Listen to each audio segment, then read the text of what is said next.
नमस्कार। आज की इस प्रयोगशाला में हम एक विद्युत परिपथ के बारे में समझेंगे और भिन्न भिन्न विद्युत उपकरणों में कितनी धारा प्रवाहित होती है यह भी देखेंगे। इस प्रयोग के लिए हमारे पास एक प्लेट है जिसके ऊपर एक विद्युत परिपथ बना हुआ है। इस विद्युत परिपथ में अगर आप देखेंगे कि इस प्लेट पर कुछ चिन्ह दिए हुए हैं और अभी हम पहले समझेंगे कि भिन्न भिन्न चिन्हों का क्या अर्थ है। पहले यहाँ पर एक छोटी और एक बड़ी लाइन बनी हुई है।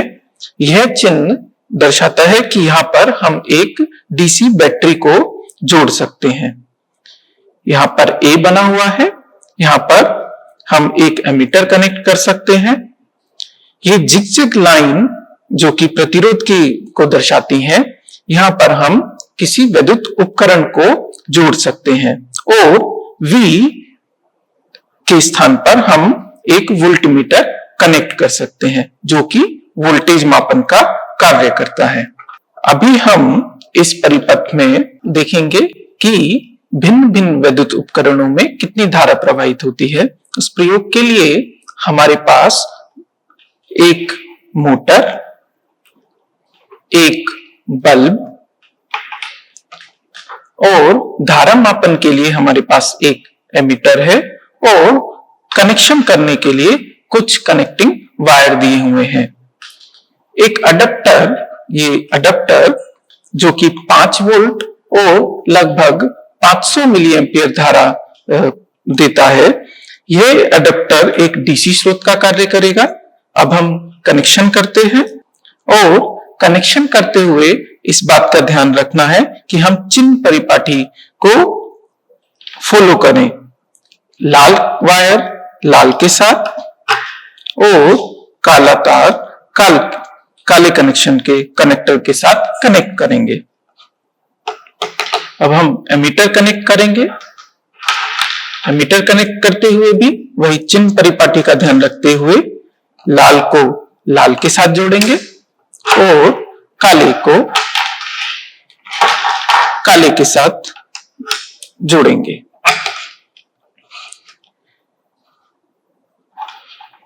सर्वप्रथम हम एक पंखे को इस प्रतिरोध के स्थान पर कनेक्ट करते हैं।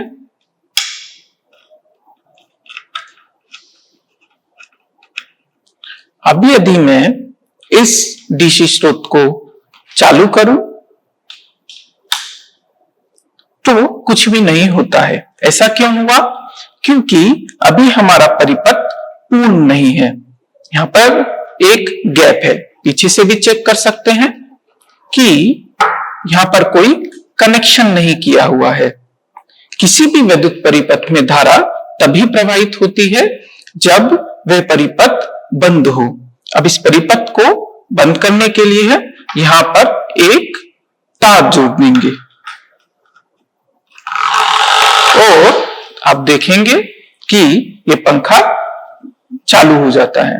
यानी कि अगर मैं परिपथ पूर्ण ना करूं तो पंखे में कोई धारा प्रवाहित नहीं होगी और जैसे ही परिपथ पूर्ण हुआ पंखे में धारा प्रवाहित होगी और पंखा चालू हो जाएगा। अभी हम इस पंखे में प्रवाहित होने वाली धारा का मान भी देख सकते हैं और इस एमीटर से हमें पता चलेगा कि इस पंखे में लगभग 0.25 एम्पियर की धारा प्रवाहित हो रही है। अभी हम इसको बंद करते हैं और एक दूसरा उपकरण इस प्रतिरोध के स्थान पर लगाते हैं जिसके लिए हमारे पास एक बल्ब है और फिर से चिन्ह परिपाटी का ध्यान रखते हुए इस बल्ब को कनेक्ट करेंगे और डीसी स्रोत को चालू करेंगे तो देखेंगे कि बल्ब चालू हो जाता है।